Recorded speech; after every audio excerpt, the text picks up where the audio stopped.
নেপালে বিয়ের আগে কুমারী মেয়েদের কুমারিত্ব পরীক্ষা করার জন্য কি কি কাজ করা হয় তা জানলে আপনি অবাক হয়ে যাবেন। আজ হলে বসে খুব নার্ভাস ছিলাম। সামনের সোফায় দুজন মহিলা আর দুজন পুরুষ আমার দিকে তাকিয়ে আছে। আমার সম্বন্ধ নেপাল থেকে এসেছে। আমি খুব ঘাবড়ে গিয়েছিলাম। প্রথমে আমি এখানে বসতে চাইনি, কিন্তু মা জোর করে, তাই তার সামনে মূর্তির মতো বসে রইলাম। আমি খুব সুন্দরী ছিলাম এবং যখন আমি ওই নেপালি মহিলাদের সামনে বসলাম তখন নেপালি মহিলারা আমার দিকে তাকাতে ভুলে গিয়েছিল। যদিও তারাও খুব সুন্দরী, তবুও আমাকে বারবার দেখে দুজনেই একে অপরকে ফিসফিস করে কিছু বলছিল। আর আমি মনে মনে ভাবছিলাম, যদি আমার সম্পর্কটা এখানে না হয় তো ভালোই হবে। আমি একটা দরিদ্র পরিবারের মেয়ে এবং নেপাল থেকে আসা সম্বন্ধ একটি ধনী পরিবার থেকে এসেছিল। ঘটকের মাধ্যমে আমার সম্বন্ধ করানো হয়। আমার ছবি দেখে উনি বললেন, আমাদের ছেলের বিয়ে এই মেয়ের সাথে দিতে হবে। আমার বাবা মা এই সম্বন্ধ পছন্দ করেছিলেন, কারণ তারা যৌতুক দাবি করেনি। আমরা 3 বোন ছিলাম এবং আমার বাবা আমাদের যত তাড়াতাড়ি সম্ভব বিয়ে দেওয়ার চেষ্টা করেছিলেন। তিনি এই সম্পর্কটি খুব পছন্দ করেছিলেন। মা আমাকে বলতে লাগলেন যে ওখানে তুমি আরাম করে থাকতে পারবে, এখানে দারিদ্র ছাড়া আর কি বা আছে। কিন্তু আমি কেঁদেই যাচ্ছিলাম। আমি বললাম, আমি বিয়ে করতে চাই না। কিন্তু মা আমাকে বলতে লাগলো, তুমি এই সম্পর্ককে কিছুতেই অস্বীকার করবে না। মায়ের চোখে যা দেখলাম দেখে আমি চুপ হয়ে গেলাম, একটা কথাও বলতে পারলাম না। মায়ের চোখের জলের পেছনের কারণটা আমি খুব ভালো করেই বুঝতে পারলাম। আমার হার্টবিট বাড়তে লাগলো। এরপর আর আমি কিচ্ছু বলিনি, চুপচাপ বসে রইলাম ড্রয়িং রুমে। ওর মুখ দেখেই বুঝলাম ও আমাকে পছন্দ করেছে। তিনি তার ইচ্ছা প্রকাশ করার সাথে সাথে আমার বাবা মা তার সাথে আমার সম্পর্ক অনুমোদন করে এবং আমি না চাইলেও বিয়ে করতে বাধ্য হই। মহিলাটি বলতে লাগলেন, আমাদের কিছু আচার অনুষ্ঠান আছে যেগুলো শেষ করেই আমরা বিদায় করে মেয়ে নিয়ে যাব। আমার মা তাকে সেসব আচার অনুষ্ঠান সম্পর্কে কিছু জিজ্ঞেসও করেননি, কিছু বলেননি। তিনি শুধু বলেছেন, আমাদের কোনো কিছুতেই আপত্তি নেই। মহিলাটি উঠে আমার কাছে এলেন। এরপর সে আমাকে যা বলল তাতে আমার মন ভেঙে যায় এবং আমি হতবাক হয়ে তার দিকে তাকাতে লাগলাম। তারপর সে তার পার্স থেকে একটা ছোট বাক্স বের করলো। যখন সে আমার হাতে আংটি রাখছিল তখন আমার হাতটা খুব কাঁপছিল। তার কথা শুনে আমার মনে হলো আমি আর নিঃশ্বাস নিতে পারবো না। আমি বারবার মায়ের মুখের দিকে তাকিয়েছিলাম আর সে আমার চোখ এড়িয়ে যাচ্ছিল। আমার চোখ থেকে টপ টপ করে জল ঝরতে লাগলো। ভয়ে আমার হাত সাদা হয়ে গেল। সে বলতে লাগলো, কি হয়েছে, তোমার গায়ের রং হঠাৎ সাদা হয়ে গেল? তাদের আচারের কথা শুনেই আমি নিঃশ্বাস নিতে ভুলে গিয়েছিলাম। মা দ্রুত পরিস্থিতি সামলে নিয়ে বললেন, ব্যাপারটা এমন নয়, আসলে মেয়েরা এই ধরনের অনুষ্ঠানে ভয় পায়। কিন্তু আমি জানতাম যে আমার সাথে যা ঘটবে আমার জীবন নরকে পরিণত হবে এবং আমি ধ্বংস হয়ে যাব। আমার হবু শাশুড়ি বলতে লাগলেন, এখন তোমাদের মেয়ে আমাদের হয়ে গেছে, মাত্র 15 দিনের মধ্যেই আমাদের বিয়ে হবে। কথাটা শুনে আমি আরো ঘামতে লাগলাম। আমি যতটা চিন্তিত ছিলাম ততই যেন কম। আমার মায়ের অবস্থা আমার থেকে কোনোভাবেই আলাদা ছিল না, কিন্তু আমার বাবা কোনো কিছুই জানতেন না। তাই তিনি বললেন, এ ব্যাপারে তার কোনো আপত্তি নেই। যাই হোক, যখন বিয়েটা করতেই হবে সহজভাবে, তখন সেটা 15 দিনে হবে নাকি 1 মাসে, তাতে কি বা এমন তফাৎ? ওই মহিলারা বললেন, 15 দিন পরেই ফিরতে হবে, তাই আমরাও অপেক্ষা করতে পারি না। আমার বিয়ের দিন ঠিক হয়ে গেল। ওই লোকগুলো চলে গেল আর আমি চিন্তিত হয়ে বসে আছি। আমি তাড়াতাড়ি উঠে আমার রুমে চলে গেলাম। আমার হাতে পড়া চুড়িগুলো খুলে ফেললাম। আমি বিছানায় বসলাম, আমার হাঁটুতে হাত রাখলাম, মাথা নিচু করে কাঁদতে লাগলাম। আমাকে কাঁদতে দেখে মা আমার রুমে এসে আমার পাশে বসলেন। তিনি বললেন, চিন্তা করবেন না, আল্লাহ সব ভালো করে দেবেন। আমি ভীষণ অবাক হয়ে ওর দিকে তাকালাম। আমি বললাম, এখন কি ভালো হবে আম্মু? এখন সব গোপন ফাঁস হবে।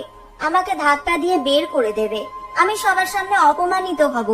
আমি আগেই বলেছি যে আমি এই বিয়ে করতে চাই না, আপনারা সবাই জানেন।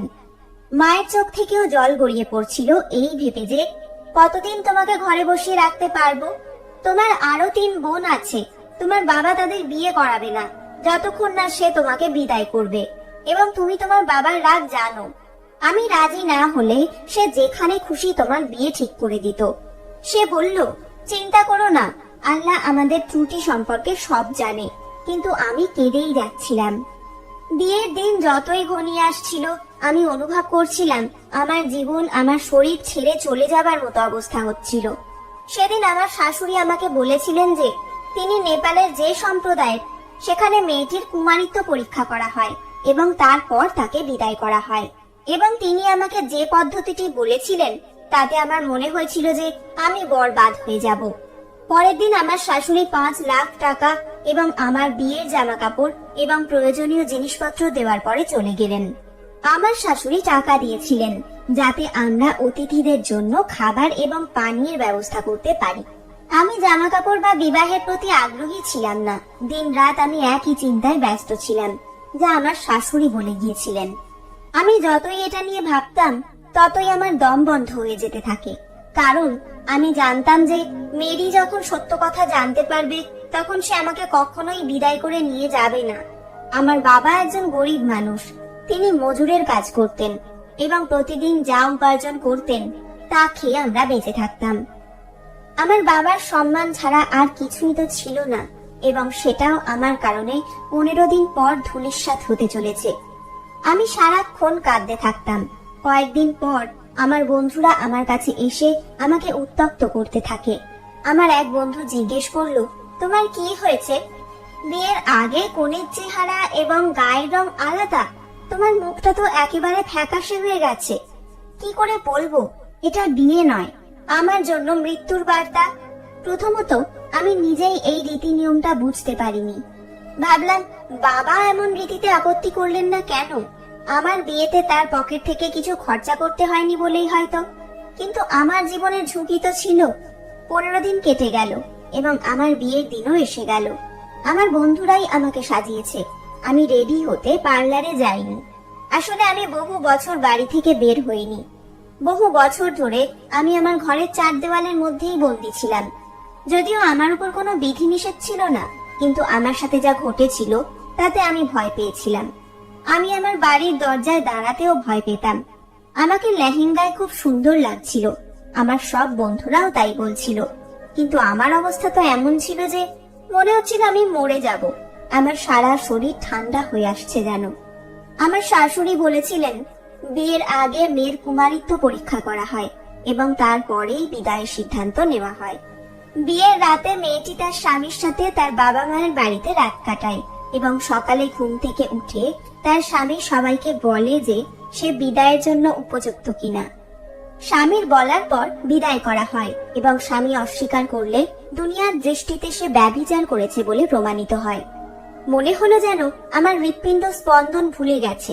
আমার হাত খারাপ ভাবে কাঁপছিল। কাগজে সই করার সময় আমার চোখ দিয়ে জল পড়ছিল। আমার শাশুড়ি বলতে লাগলেন, এত দুশ্চিন্তা করছো কেন?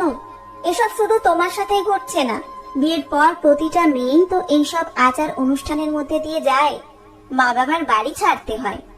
আমি তাদের কি বা বলতে পারি যে আমার কি হয়েছে? মা আমাকে আমার ঘরে বসিয়ে দিলেন। সে উঠে আমাকে ছেড়ে যাওয়ার আগেই আমি তার হাত ধরলাম। আমি বললাম, মা এখন কি হবে? বলল, কিছু হবে না, চিন্তা করো না। তুমি ভয় পাওয়ার মতো কিছু করোইনি।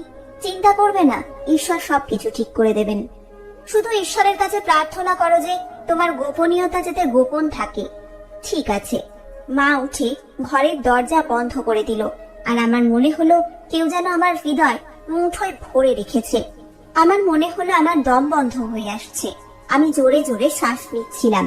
সেদিন আমার সাথে ঘটে যাওয়া ঘটনাগুলো মনে পড়ছিল। বিছানায় বিছানো চাদরটা শক্ত করে ধরে রাখলাম 2 মুঠি দিয়ে, যা আমার পুরো জীবনকে অন্ধকার করে দিয়েছিল। এমন সব কিছু মনে করতে শুরু করলাম। আর এসব জানার পর আমার স্বামী আমাকে সাথে সাথে তালাক দেবে। আমার বয়স যখন 10 বছর তখন এটা ঘটেছিল। বোনেদের মধ্যে আমি ছিলাম বড়। আমার কোনো ভাই ছিল না। আমার মা আমাকে বাড়ির জন্য রেশন আনতে পাঠাতেন। কিন্তু কিছুদিন আগে আমাদের গলির কোণে একটা নতুন দোকানদার আমাদের লোকালয়ে এসেছিল, যার একটা মুদির দোকান ছিল। মা আমাকে বলতো, একটা কাজ কর সোনি, দূরে না গিয়ে নতুন দোকানদারের কাছ থেকে মাল নিয়ে আয়। আমি বলি, ঠিক আছে মা, আমি যখন প্রথমবার গিয়েছিলাম সেখানে একজন যুবক বসেছিল, যার বয়স 24-25 হবে। আমি ছোটবেলা থেকেই খুব সুন্দর ছিলাম, ফর্সা চেহারার, সোনালী চুল। মা প্রায়ই বিকেলে বাড়ি পাঠিয়ে দিতেন, কারণ আমি বিকেলে স্কুল থেকে ফিরতাম। ছোট বোনেরা আমার থেকে ছোট, আর মা তখন রাতের খাবার রান্না করতেন। দুই বোনই স্কুলে পড়েনি, ছোটটি তখনও মায়ের কোলে। আমি যখন স্কুল থেকে ফিরে আমার ব্যাগ খুলতাম, মা বলতো, সোনি, আগে চাল কিনে আন, আমাকে ডাল তৈরি করতে হবে, আর তোমার বাবা ডাল দিয়েই ভাত খায়। আমি বলতাম, মা, আমাকে নিঃশ্বাস নিতে দাও, আমি এইমাত্র বাড়ি পৌঁছেছি। মা দুহাত দিয়ে আমার মুখে আদর করে বলতো, গুড়িয়া আমার, বাচ্চা আমার, যাও এক্ষুনি আগে চাল নিয়ে এসো। যতক্ষণ তুমি চাল নিয়ে আসবে ততক্ষণে আমি তোমার জন্য দেশি ঘিয়ের পরোটা বানাবো। আমি মুখ ভার করে বেরিয়ে যেতাম। আমি যখন প্রথমবার তার দোকানে যাই, সে আমার দিকে অদ্ভুত দৃষ্টিতে তাকায়। যদিও আমার বয়স তখন 10 বছর, সেই লোকটির চেহারা যেন আমাকে কাঁপিয়ে দিয়েছিল। তার খুব তীক্ষ্ণ দৃষ্টি ছিল। গ্রীষ্মকালের দিন ছিল এবং দুপুরে পুরো পাড়ায় নীরবতা ছিল। তখন আমাদের রাস্তায় কেউ ছিল না। সে নিজের মোটা গোঁফ নেড়ে বলল, বলো সোনিও, কি চাও? মুখে একটা অদ্ভুত হাসি ছড়িয়ে পড়ল। আমি 10 বছর বয়সে 3য় শ্রেণীতে পড়তাম, তাই আমি ওড়না ছাড়াই থাকতাম। আমি বললাম, কাকু, আমার 1 কেজি চাল লাগবে। তিনি আমাকে 1 কেজি চাল দিলেন এবং 2টি চকলেট ও 2-3টি টফিও দিলেন। আমি বললাম, আমি এটা চাই না, আমি শুধু চাল চাই। সে বলল, এটা আমার থেকে এমনি রাখো। আমি ছোট ছিলাম, তাই চকলেট দেখে খুশি হয়েছিলাম। আমি টাকাটা ওর সামনে রাখলেই উনি টাকার সাথে আমার হাতটাও ধরলেন। আমার হৃৎপিণ্ড ধড়ফড় করছিল। আমি ভয় পেতে লাগলাম, কেন সে আমার হাত ধরে আছে। তারপর সে তার মুখ আমার কানের কাছে এনে বলল, দেখো, তুমি যদি প্রতিদিন আমার কাছে জিনিস কিনতে আসো, আমি তোমাকে অনেক টফি এবং চকলেট দেব। এই বলে সে আমার হাত ছেড়ে দিল। আমি এটা শুনে খুশি হয়েছিলাম। ঠিক আছে, আমাকে শুধু জিনিসপত্র নিতে হবে, আমি তার থেকেই নেব। বিনিময়ে চকলেট টফিও পাবো। কিন্তু আমি কোথায় জানতাম যে এইসব আমার জন্য নরক হয়ে যাবে। একই দোকানদারের কাছ থেকে জিনিসপত্র কিনতে যেতে লাগলাম। কখনো সে আমার হাত ধরতো, কখনো আমার মুখে আদর করতে থাকতো। আমি ঘাবড়ে গেলে সে বলতো, ঘাবড়াতে নেই, কাকু তো তোমাকে খুব ভালোবাসেন। তিনি আমাকে টফি চকলেট দিতেন। একবার বিকেলে তার কাছ থেকে চিনি কিনতে গিয়ে দেখলাম দোকানের অর্ধেক শাটার বন্ধ ছিল। আমি চিন্তিত হয়ে পড়লাম যে দোকানদার যদি দোকান বন্ধ করে চলে যায়। তাই দ্রুত পদক্ষেপে দোকানে পৌঁছালাম। আমি বললাম, কাকু, দোকান বন্ধ করার আগে চিনি দিয়ে দাও। তিনি দোকানের ভিতরে ছিলেন। তিনি বললেন, ঠিক আছে, তাড়াতাড়ি ভিতরে এসো, আমি চিনি দিচ্ছি। কারণ বিকালের সময় কোনো গ্রাহক আসে না। আমি দোকানে বসে আছি এবং মাল বিক্রিও হয় না। চিনি দেওয়ার পর আমি দোকান বন্ধ করে ফিরে যাব। আমি ছোট ছিলাম, তার কথা বুঝতে পারিনি, তাই দোকানের ভিতরে গেলাম। আমি দোকানের ভিতরে যাওয়ার সাথে সাথে লোকটি আমার হাত ধরে নিজের দিকে টেনে নিয়ে দোকানের শাটার ভিতর থেকে বন্ধ করে দেয়। আমি বাইরে আসার চেষ্টা করতে লাগলাম। সে আমার মুখের উপর তার হাত রাখলো এবং এটিকে তার কামনার লক্ষ্য করে তুলল। লোকটা আমার প্রতি করুণাও করেনি, সে আমাকে নষ্ট করেছে। তার বাড়াবাড়ি সহ্য করার সাহস আমার ছিল না, তাই আমি অজ্ঞান হয়ে পড়ি। যখন জ্ঞান ফিরল, তখন আমার মা আমার কাছে বসে অঝরে কাঁদছিলেন। আমি আমার বাসার বিছানায় শুয়েছিলাম। তখন আমার অবস্থা প্রায় পাগলের মতো হয়ে গিয়েছিল। আমি আমার মাকেও ভয় পেতাম। আমি আমার মায়ের মুখে ওই একটাই মুখ দেখতে শুরু করলাম। আমি চিৎকার করে কাঁদতে লাগলাম। মা আমাকে জড়িয়ে ধরল। আমার বাবা একজন শ্রমিক ছিলেন এবং তিনি অন্য শহরে একটি বাড়ি তৈরির চুক্তি পেয়েছিলেন, তাই তিনি সেখানে গিয়েছিলেন। 15-20 দিনের আগে তার ফিরে আসার কোনো কথাই ছিল না। 10 দিন পর আমার মা আমাকে বলতে শুরু করেন, তুমি এই সম্পর্কে কাউকে বলবে না যে সেই ব্যক্তি তোমাকে তার ইচ্ছার টার্গেট বানিয়ে রাস্তার মোড়ে ফেলে দিয়েছে। আমি যখন বাড়িতে পৌঁছাইনি, আমার মা যখন কষ্টে বাড়ি থেকে বেরিয়ে আসেন, তিনি আমাকে রাস্তার মোড়ে এই অবস্থায় দেখেন এবং নীরবে আমাকে তুলে নিয়ে বাড়ি আসেন। এবং সে বলল যে এই মুহূর্তে শুধুমাত্র তুমি এবং আমি এই সম্পর্কে জানি, এলাকার কেউ জানে না, সেজন্য তুমি চুপ করে থাকো। এরপর আমার মা আমাকে বাসা থেকে বের হতে দেয়নি, আমিও সেখানে যাইনি। আমি লোকটাকে ভয় পেতে লাগলাম। আমি সারাক্ষণ আমার ঘরে তালা বন্ধ থাকতাম। সেদিনের পর ওই ব্যক্তি দোকান ছেড়ে চলে যায়। আমি নীরবতা বজায় রেখেছিলাম। এখন শুধু স্কুলে যেতাম আর স্কুল থেকে বাড়ি ফিরে আসতাম। এরপর বাসায় থাকতাম এবং অনেক রাত পর্যন্ত চিৎকার করে উঠতাম আর জেগে থাকতাম। আমি অনুভব করলাম যে সেই ব্যক্তি আমাকে আবার তার ইচ্ছার লক্ষ্যে পরিণত করতে চলেছে। 10 বছর বয়সে আমি যা দিয়েছিলাম তা সহজ ছিল না। আমার মুখের কালো দাগ কখনোই তো দূর হবে না। আমার বাবা বাড়ি ফিরে আমার ফ্যাকাশে চেহারা দেখে আমার মাকে জিজ্ঞাসা করলেন। মা বললেন ওর জ্বর হয়েছে। এখন বাবার কাছে বসতেও ভয় পেতে লাগলো। এখন আমি কিছুটা শান্ত হয়ে গিয়েছিলাম, তবুও বাইরে যাইনি। আমার মা বলতেন, এই জিনিসটা মন থেকে পুরোপুরি মুছে দাও, ভাবো যে এমন কিছুই ঘটেনি। এটা আমার জন্য সহজ ছিল না। যেখানে আমার সম্পর্ক হয়েছিল, সে যে কথা বলেছিল, আমি কিভাবে এই জিনিসটি গোপন রাখতে পারি? আমার স্বামী তখনই জেনে যাবে যে আমি কুমারী নই। তিনি আমাকে কখনোই গ্রহণ করবেন না, বরং তিনি শৈশবে হওয়া নৃশংসতা কাচের গায়ে দাগের মতোই দেখবেন। আমার বিরুদ্ধে সে কি অভিযোগ করবে কে জানে। সে আমাকে একজন খারাপ স্বভাবের মানুষ বলবে।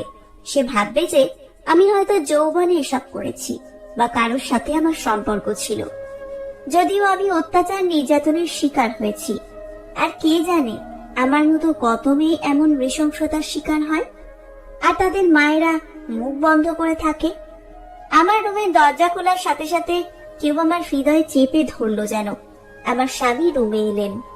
তিনি আমার দিকে তাকিয়ে হাসছিলেন এবং আমি এমন অবস্থায় ছিলাম যে আমি অজ্ঞান হয়ে যাব। ও আমার কাছে এসে বসলো এবং আমার হাতটা ওর হাতে নেওয়ার সাথে সাথেই আমি আমার হাতটা সরিয়ে নিলাম। আমি পিছিয়ে গিয়ে পুরোপুরি সরে গেলাম। আমি দোকানদারের মুখটা দেখতে লাগলাম যেন। সে আমার দিকে তাকিয়ে একটা দুষ্টু মিষ্টি হাসি দিয়ে বলছে যে আমি তোমাকে আবার নষ্ট করব। আমার স্বামী জিজ্ঞেস করলো, কি হয়েছে, আমাকে এত ভয় পাচ্ছ কেন? আমি আপনাকে কিছু বলতে চাই, কিন্তু আমার তো সেই আগেকার ঘটে যাওয়া ঘটনাগুলোই মনে পড়ছিল বারবার। আমার থেকে সাবধান, আমার ধারে কাছে এসো না, আমাকে স্পর্শ করো না। আমি তোমার মেয়ের মতো, আমার সাথে এসব করতে তোমার লজ্জা করে না? আমি কি বলছি জানতাম না। আমার স্বামী আমার দিকে চুপচাপ তাকিয়েছিলেন। আমি কাঁদতে শুরু করেছিলাম। বিছানা থেকে উঠে রুমের দেওয়ালে গিয়ে ঠেস দিলাম।